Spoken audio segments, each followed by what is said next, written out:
En estas últimas semanas salió pues una noticia que explotó en todo el país y es sobre la detención de Jonathan Andick, el hijo del fallecido Isaac Andick, dueño de, de las empresas Mango. Y en esta ocasión ha sido más potente la noticia porque hay indicios que lo culpan. Hay indicios que se acercan a la probabilidad de que su hijo tuvo que ver en la muerte de su propio padre a un 90%. Vamos a ponerlo así. Entonces, como hay indicios que pues se acercan más a esa probabilidad, ordenaron su detención. Y en esa detención, pues Jonathan fue interrogado nuevamente, pero con preguntas un poco más firmes, más claras, con preguntas más directas. Porque la primera declaración que él dio cuando estuvo en la policía se refería en primer lugar a lo que pasó el día del hecho, lo que sucedió el día en el que su padre fallece. Entonces, en aquel momento él da su opinión, dice lo que vio, dice lo que pasó, dice cómo actuó, lo que hizo, ¿no? Lo que sucedió antes de y después de. Entonces, al parecer, cuando él dio esas primeras declaraciones, la policía le dijo, bueno, ok, vete para tu casa. Mientras tanto, nosotros iremos investigando y cualquier cosa te llamaremos. Bueno, pues así quedó el asunto. La policía nunca dejó de investigar. La investigación siempre ha estado ahí, en marcha, bajo perfil, pero siempre ha estado ahí. Hasta que lo detienen nuevamente. Pero la detención fue una detención ya como que prepárate porque ahora sí que te venimos a buscar en serio.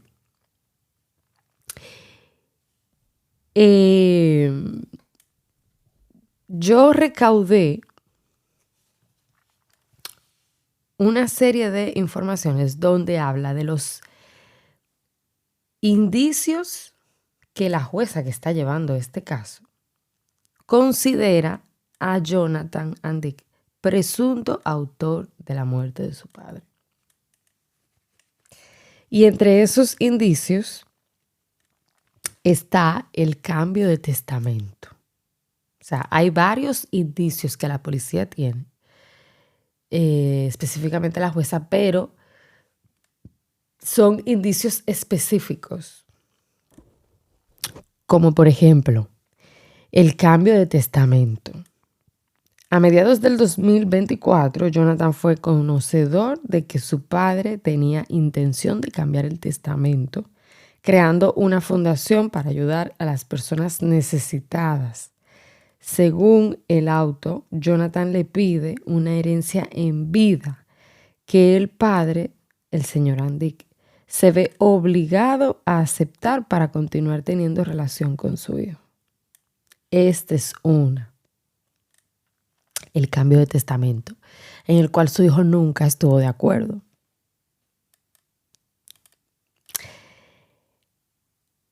Otro de los indicios habla de la mala relación que había entre padre e hijo.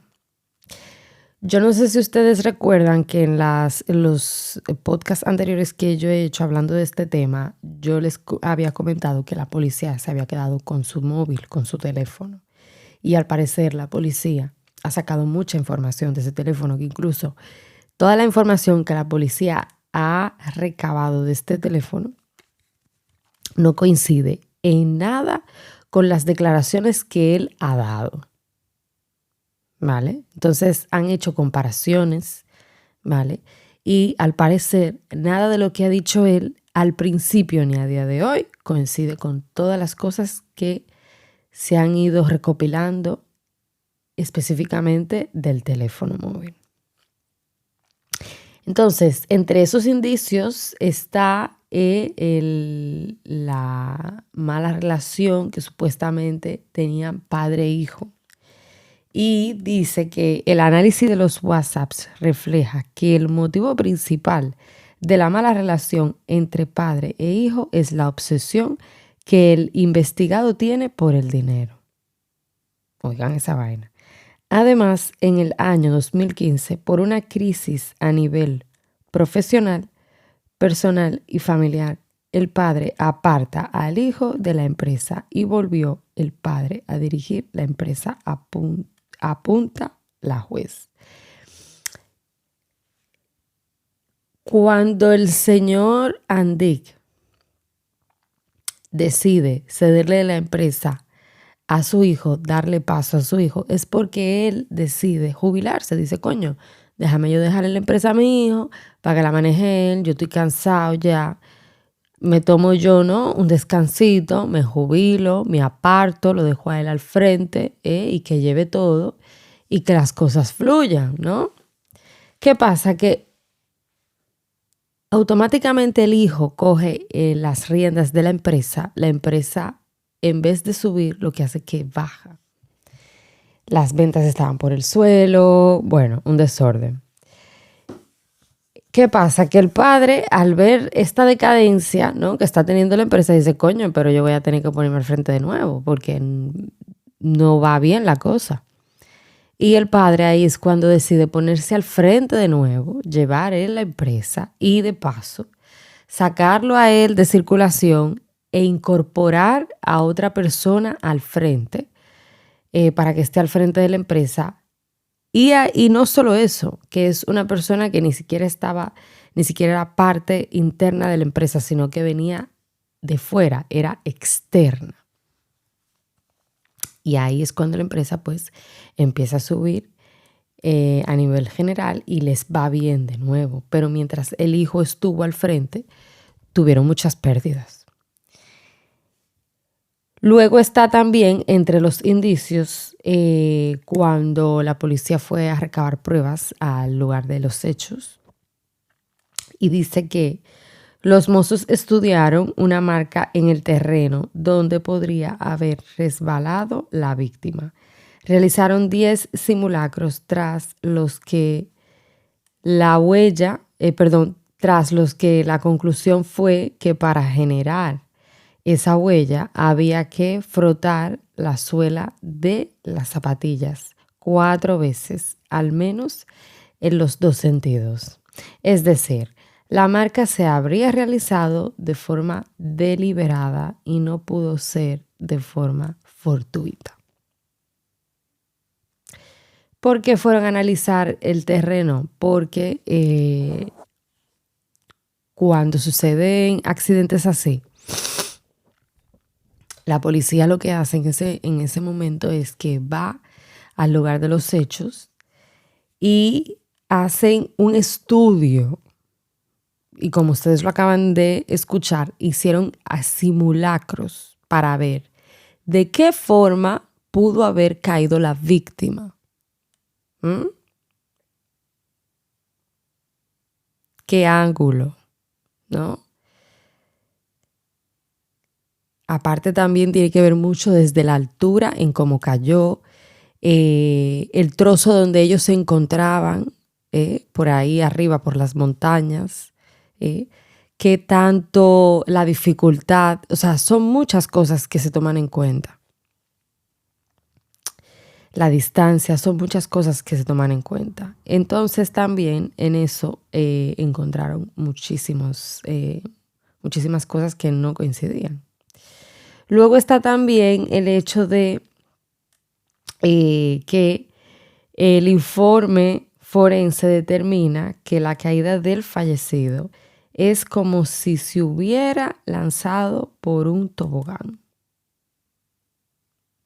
con los pies por delante. Todas las lesiones del resbalón son en el lazo, en el lazo derecho y en forma ascendente. No presenta lesiones en las palmas de las manos.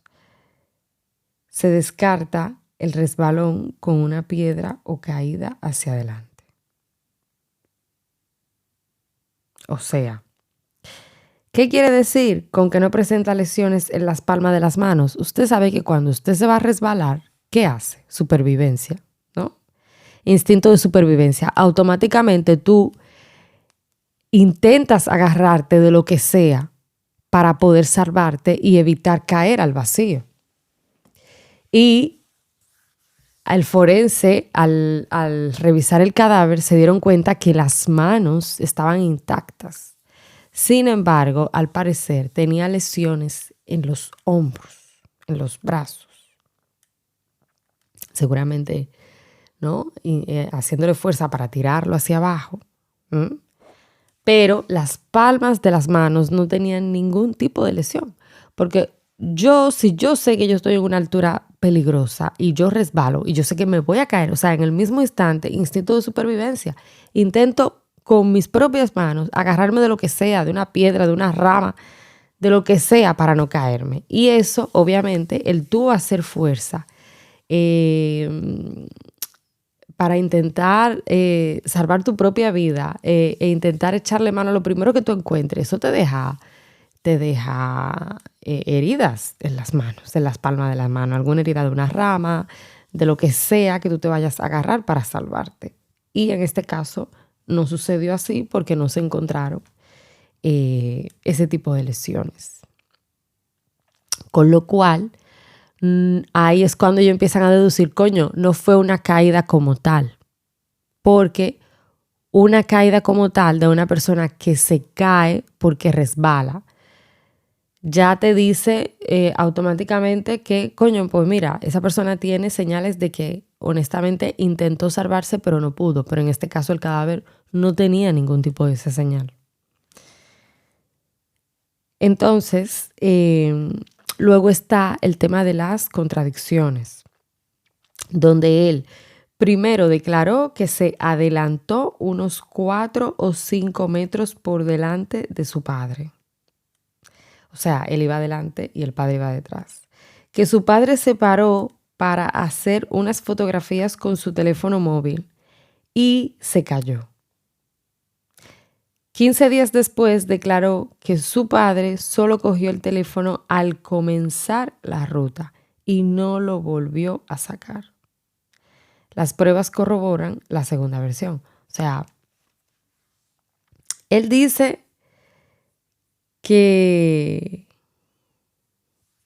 primero que él aquel día iba adelante y que el padre iba detrás. Y luego cuando lo llaman a declarar de nuevo, dice que el padre solo cogió el teléfono al comenzar la ruta y no lo volvió a sacar. Entonces, coherencia, Magali. El señor cogió el teléfono, mientras tú ibas delante, según tu padre se detuvo a hacer unas fotografías. Y luego, semanas después, dice que tú dices que tu padre no cogió el teléfono cuando empezaron a hacer el senderismo y que aparte no lo volvió a sacar. O sea, el señor cogió el móvil, lo guardó y se olvidó. Y en ningún momento le interesó sacar el móvil. Pero de repente, no, que sí, que tomó una fotografía. Entonces, ahí mismo, él se clavó el cuchillo él solo. Claro. Luego está también el cambio de móvil que hace él. Jonathan Andy cambió de móvil el 25 de marzo del 2025. Lo que para la jueza es sospechoso. El terminal antiguo le fue robado en Quito, Ecuador, en un viaje relámpago que realizó de ida y vuelta del 24 al 26 de marzo del 2025. Las fechas de la desaparición del antiguo terminal coinciden con la información dada por los medios de comunicación de la reapertura del expediente. Él hizo, al parecer, cuando sucedió todo, que él declaró la primera vez, al parecer ahí no le pusieron impedimento de salida porque él hizo un viaje a Ecuador. Entonces, supuestamente allí perdió el móvil. ¿Qué pasa? Que al él supuestamente perder el móvil allí, pues al llegar aquí consigue otro móvil. Luego, otro indicio también importante es el estudio del lugar de los hechos. La localización muestra que el vehículo de Jonathan Antique estuvo en el lugar de los hechos los días 7, 8 y 10 de diciembre, 3 veces, pocas jornadas antes de la excursión con su padre que terminó en tragedia. O sea, ya él había estado ahí en ese lugar, mucho antes de que pasara lo que pasó. Mire, cuando salió la noticia de que este hombre lo habían detenido otra vez, lo habían ido a buscar, que por cierto, me parece que pagó 1 millón de euros de fianza. 1 millón de euros que los consiguió en menos de 10 minutos, literal lo que les estoy contando. Porque al la jueza dejarlo detenido, le dijo, bueno, pues entonces si tú quieres salir de aquí, si tú no quieres amanecer aquí adentro, tú vas a tener que darme tanto por listo. Y tuvo que buscar 1 millón de euros hasta debajo de las piedras. En menos de 10 minutos pagó ese dinerito para no amanecer preso. Cuando yo me enteré de la noticia, yo y mucha gente en este país se enteró de la noticia, prácticamente todo el mundo estaba flipando. ¿Saben por qué todo el mundo estaba flipando? Porque cuando sucedió eso la primera vez, había muchas preguntas. Todos nos estábamos preguntando lo mismo. Pero lo que no estábamos poniendo en duda era que él podría llegar a tanto. Y en esta ocasión, ¿no? En esta ocasión, cuando sucede esto, que lo llevan detenido, ahí es cuando entonces todo el mundo empieza a confirmar que sí, que posiblemente su propio hijo fue el culpable del fallecimiento de su padre. Empezaron a surgir muchísimas teorías a partir del primer momento que sucedió lo que sucedió con el accidente. Bueno, con el accidente. Empezaron a surgir muchas teorías, empezaron a salir muchísimas cosas íntimas de la familia, como por ejemplo la mala relación, que no sé qué, que el dinero, que el testamento, que no sé tal. Entonces, claro, empezó a salir todo eso, la gente empezó a sacar sus propias conclusiones, empezó a sacar sus propias teorías y en base a esas conclusiones y a esas teorías, pues ahí es cuando la gente empieza a hacer juicio, ¿no? De lo que piensa, de lo que cree en base a toda la información que han ido saliendo de esa familia. Y ahí es cuando ya la gente da por hecho de que sí él tuvo que ver con la muerte de su propio padre.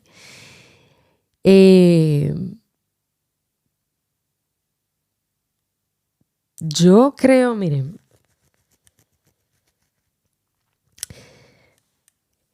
dicen que el dinero no tiene amigos, pero el dinero no tiene ni amigos, ni familia, ni primo, ni tío, ni hermano, ni sobrino.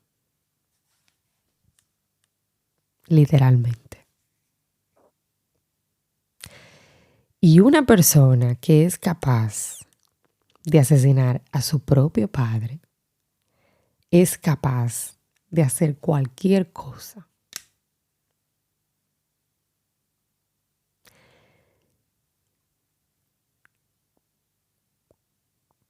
Las personas que están a su alrededor, los de su círculo íntimo, tienen que empezar a tener cuidado con este hombre. Porque si este hombre es condenado por el asesinato de su propio padre, porque están a punto de confirmarlo eso. Están a punto de confirmarlo. Están más cerca de lo que él cree. Si este hombre ha sido capaz de eso, este hombre es capaz de cualquier cosa en esta vida y en lo que le queda de vida. Es capaz de llevarse a quien sea por delante, sobre todo por dinero. Es capaz de llevarse por delante a otro familiar si es necesario. Porque si lo hizo con su propio padre, ya eso para él no es nada. Llevarse a otra persona más por delante, ya eso para él va a ser un chiste. Ya eso para él no es nada. ¿Cómo coño tú puedes dormir con la conciencia sucia sabiendo que tú eres el culpable de que tu padre no esté hoy en día con vida? O sea, yo no podría vivir con eso. Sin embargo, él ha estado durmiendo en su casa tranquilamente. Aunque seguramente esté durmiendo con pastilla, porque imagínate la presión que le tiene la policía encima. No es chiquita. La presión que tiene a nivel judicial no es pequeña, porque le están pisando los talones y está a punto de caer. Él en esta ocasión ha podido pagar su fianza para poder salir. ¿Vale? Ha podido pagar, perfecto, genial. Pero la próxima vez que lo vayan a llamar, ahí no va a haber fianza ni va a haber nada.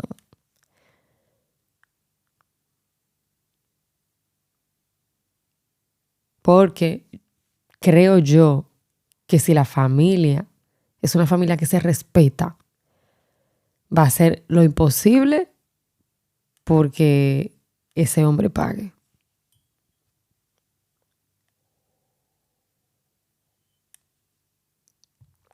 Perdón, lo posible, no lo imposible. Lo posible.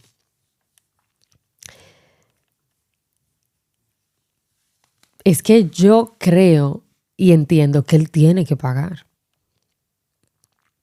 Porque eso no se le hace a un padre. A tus padres que son sagrados, y más aun cuando han sido padres contigo, o sea, cuando han estado ahí contigo, que te han dado la mejor educación, la mejor vida, la mejor calidad de vida, lo mejor en todo, y tú por el maldito dinero te cargas a tu propio padre. Gente así no pueden estar viva en este mundo. Porque no merecen estar vivos en este mundo. Y por mucho que tú quieras hacerte una realidad diferente de las cosas, hermano, usted ha tenido que ver con eso. Y aunque ahora mismo no sea algo oficialmente declarado que es así, pero es que todo apunta a él. Es que no hay más. Entonces, yo creo que todas las personas que están alrededor de este señor, si este señor tiene empleada, tiene que cuidarse las empleadas de este hombre. Si este hombre lleva una plantilla de empleados, tiene que cuidarse los empleados de este hombre. El entorno de este hombre, su entorno personal, su entorno íntimo, tiene que cuidarse de este hombre. Porque como sea totalmente cierto y oficialmente declarado que es así, este hombre no puede estar al lado de nadie, porque este hombre es capaz de cualquier cosa.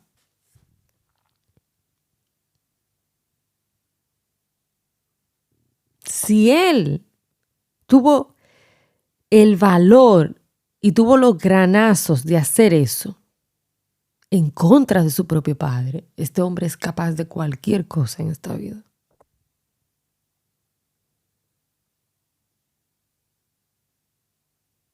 O sea, al final, la ambición, el dinero, muchas veces ciega al ser humano de tal forma que te hace hacer cosas, te incita a hacer cosas y a cometer el mayor error de tu vida. Y esto es un error muy grande. Perder más por lo menos.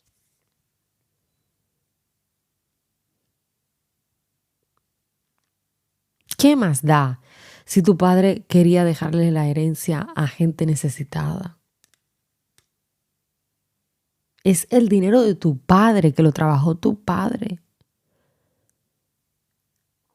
No es ni siquiera un dinero que has trabajado tú. El dinero que has podido conseguir tú después de tú ser una persona adulta, mayor de edad, con DNI, ha sido gracias a la base que te ha creado tu padre para que tú puedas tú mismo generar tu propio dinero. Pero encima de que el padre se mata trabajando tantos años, encima de eso, también quiere dirigirle la fortuna y decirle a él lo que tiene él que hacer con su dinero. Pero ¿y esa maldita vaina? Un dinero que ni siquiera lo trabajó él. Ese dinero se lo ha ganado su padre con su esfuerzo, con su inteligencia, y con sus capacidades.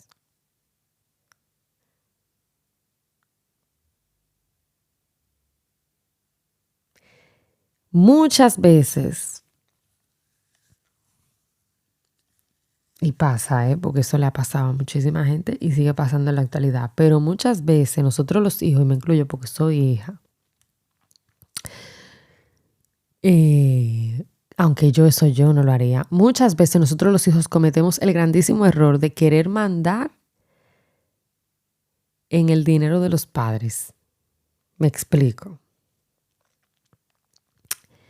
Si tu padre ha sido una persona que ha trabajado durante muchísimos años y gracias a eso tú has tenido la oportunidad de tener calidad de vida, de ir a las mejores universidades, los mejores colegios, de tener una mejor vida, vivir en una casa con todas las comodidades, dentro de una familia que te da todos los gustos, con todos los lujos y todas las cosas. Y de repente a ti se te ocurre la brillante idea de querer dirigirle la fortuna a tu padre, de querer dirigirle el dinero a tu padre, de decirle a tus padres, mejor dicho, lo que tienen y lo que no tienen o lo que deben y no deben de hacer con su dinero suyo que trabajaron ellos. Dinero que no trabajaste tú. Sin embargo, ellos sí con su esfuerzo. Y lo grande del caso es cuando tú ves a estos hijos diciéndole a los padres, no, porque tú ese dinero, tú no puedes hacer esto con ese dinero, porque ese dinero tú tienes que hacer esto con esto, y esto y esto, y con ese dinero tú tienes que hacer esto. Pero ¿y quién eres tú para decirle a tus padres lo que tienen que hacer con su dinero que trabajaron ellos? Que seguramente cuando ellos empezaron a ganar dinero, tú ni pensabas llegar a este mundo. Tú llegaste después, cuando esa gente ya estaban forrada.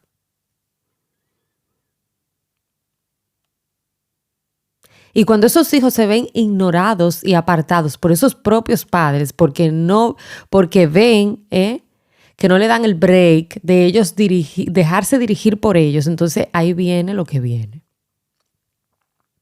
Luego viene la mala fe, luego viene, ¿no?, el hecho de la mala relación, luego viene la ambición que te ciega y te incita a fracasar en la vida, porque lo que le ha pasado a este hombre, a Jonathan Andick, es que ha fracasado. O está fracasando.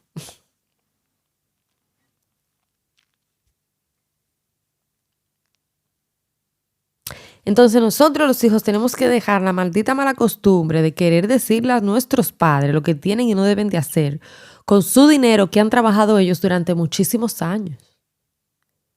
Si usted nació en una familia con muchas posibilidades, Aproveche eso. Aproveche esa base y esa oportunidad que usted tiene para generar su propio dinero y hacer su propia fortuna. Hay padres que se dejan dirigir de los propios hijos, gobernar de los propios hijos, que le lleven todo, la empresa, todo, todo, todo. Y muchas veces esos hijos acaban con toda esa fortuna y dejan a la familia en quiebra. Ha pasado que hay muchos que lo han manejado de la mejor manera, ¿no? Y les ha ido bien. Pero el mayor de los casos, no. No podemos ser egoístas con nuestros propios padres. No es válido. Y tú tienes que estar, diablo, Dios mío, o sea, en serio, tú tienes que estar totalmente ciego, bloqueado. O sea, tú tienes que estar, sinceramente, en un estado mental que no te deje ni pensar, que no te deje recapacitar, que no te deje analizar las consecuencias, la situación, las consecuencias, los pros y los contras, para tú, sin pensarlo, cometer ese error.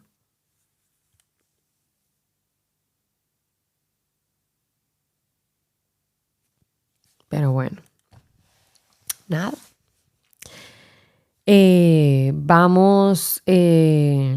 Yo seguiré pendiente a ver qué más pasa, qué más sucede con todo esto.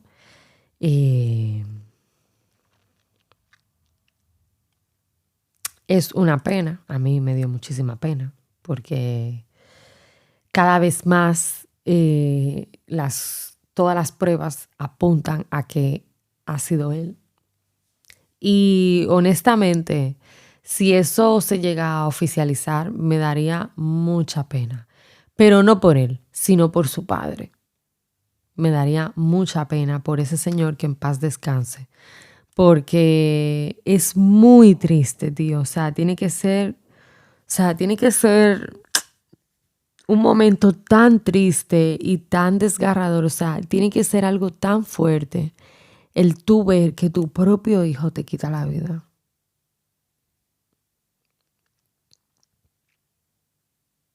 O sea, tiene que ser una cosa horrible. Horrible. Tiene que ser algo, vamos, o sea, tiene que generar una impotencia en el momento que dices, o sea, ¿en serio?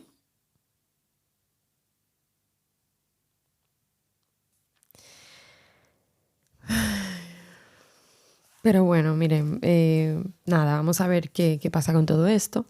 Recuerden que el programa está en las principales plataformas como son Spotify, Apple Podcasts, Amazon Music. Muchísimas gracias a todas las personas que escucharon el último episodio. Sobre todo a través de Spotify, de verdad, muchas gracias a todo el que me escucha por ahí. Hablemos del valor propio. Ha gustado mucho ese episodio. Creo que voy a tener que hacer pues ¿no? Una secuela de este tema, porque créanme que hoy en día ese tema tiene mucho que ver. Gracias a todas las personas que se lo escucharon por YouTube y también a la gente que le ha dado seguimiento en Spotify y a través de los shorts que he ido subiendo en TikTok y también en YouTube. Nada, señores, que tengan una buena semana sin miedo al éxito. Chao, chao.